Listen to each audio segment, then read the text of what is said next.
Je m'appelle Julien Georges, j'ai 41 ans, je suis né à Genève et j'ai fait ma formation d'acteur à Genève à l'ESSAD, anciennement l'ESSAD, qui est maintenant une école qui est morte. Mais mon envie de théâtre a commencé bien avant quand j'étais à l'école de com en l'occurrence, où je me suis inscrit à l'atelier théâtre pour de très mauvaises raisons au départ, c'est-à-dire c'était pour faire mon intéressant devant mes camarades, parce que je sais pas, j'avais besoin d'exister probablement. Puis après, j'ai fait une formation bien plus tard et ça m'a construit une éthique de ce métier. J'ai joué pendant quelques années et puis j'avais envie de plus et j'ai commencé à m'intéresser à la mise en scène pour avoir un regard plus global. On est sorti en compagnie de l'ESSAD, on a fait 2 spectacles avec et puis moi-même, parce que j'avais envie d'aller un peu plus loin et d'engager mes propres productions, j'ai créé une autre compagnie qui s'appelle l'Autre Compagnie, avec laquelle on va produire Léonie est en avance, au Théâtre du Crève-Cœur à la rentrée.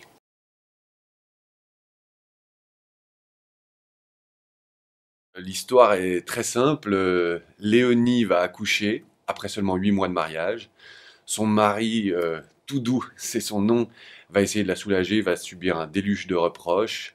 La mère de Léonie va débarquer, la sage-femme va débarquer après, le père de Léonie va débarquer, et tous ces personnages vont complètement évincer le pauvre tout doux qui sera reclus au rang de spectateur de l'accouchement de sa propre femme, mais qui n'aura vraiment pas son mot à dire. Feydeau nous ménage un retournement à la fin qui nous permet de remettre les choses en place. C'est une pièce, contrairement à ce qu'on pourrait croire, qui n'est pas du tout misogyne, qui n'est pas du tout une critique justement des femmes, parce qu'elles sont absolument horribles dedans. Mais Feydeau leur donne la meilleure excuse qui soit, c'est-à-dire l'enfantement. Elles connaissent quelque chose, ou elles connaîtront, ou elles ont connu quelque chose qu'aucun homme ne connaîtra jamais. Le, la fonction de donner la vie, dirons-nous. Donc du coup, c'est une excuse pour elle. Ça lui permet d'en faire des personnages absolument horribles. Mais il pense théâtre et ce sont des personnages de théâtre et ça propulse le théâtre vers les effets comiques qu'on lui connaît. Et c'est ça qui est assez fascinant dans la construction d'une pièce de Feydeau. Pour l'esthétique qu'on veut donner à ce spectacle, on s'inspire du cinéma muet de Charlie Chaplin, donc du début du XXe siècle.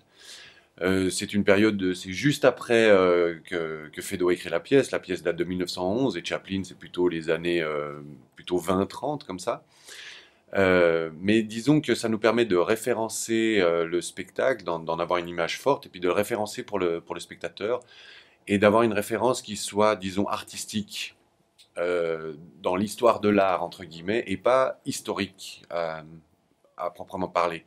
Ça nous évite de faire une transposition ou de reconstituer les costumes de l'époque, et en même temps, ça nous donne un univers fort que les spectateurs peuvent reconnaître, et on a un décalage comme ça. On peut avoir une esthétique qui est propre à notre spectacle. Du coup, on a un décalage théâtral. Du coup, les spectateurs du Crève-Cœur doivent rentrer dans un univers qu'on leur impose. Et ça permet aussi aux acteurs, et c'est ça qui est important, de rentrer dans l'outrance du jeu qu'exige Feydeau, tout en continuant à être sincère, en évitant les clins d'œil, puisqu'on a ce côté très dessiné du noir et blanc, ou en tout cas du panel de gris, qui va du noir jusqu'au blanc, qui est comme une bande dessinée en noir et blanc quelque part. C'est ça l'idée, pour nous permettre du jeu et d'aller dans une certaine outrance et d'aller dans l'effet comique et pour rester crédible et sincère.